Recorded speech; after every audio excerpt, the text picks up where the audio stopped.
Gagawa nga pala ako ngayon ng tinapa. Ayan, ganyan muna gagawin natin. Tapos, gawa tayo ng, lagyan natin ng konting tinapa. Tinapa. Tsaa. Ayan. Lagyan ko ng tsaa. Tapos,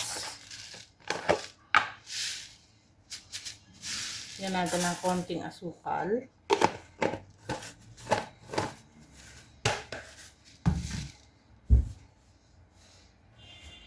Tapos, yung konting bigas. Yan. Haluin natin yan. Yan po yung papausukin natin. Lagyan natin ng konti pa ng tsaa kasi tea leaves. Mukhang kulang eh. Ayan.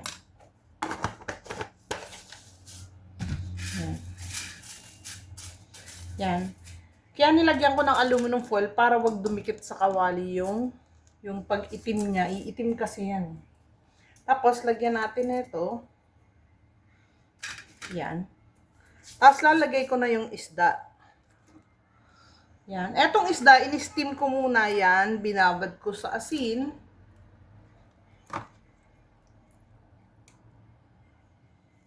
Yan. Binabad ko yan sa asin.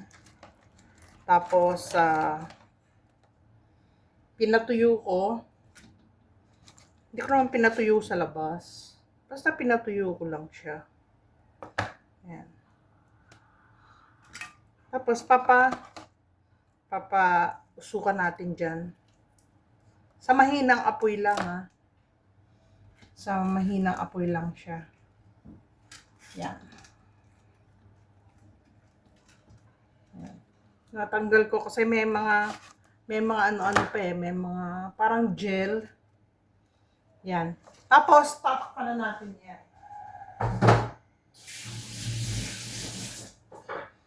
Yan. Tatakpan natin.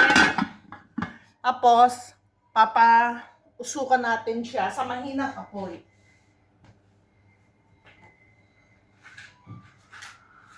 Dito.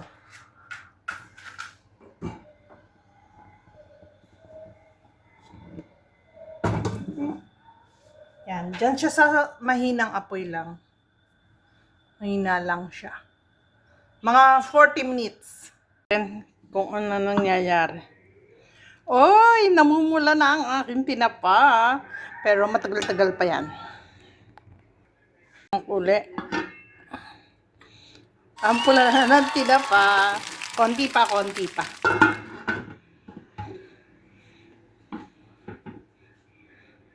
45 minutes na nga at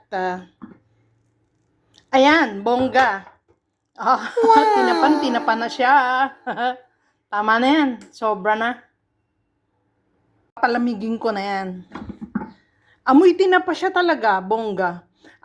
Papalamigin natin, tapos piprito ko na yan mamaya.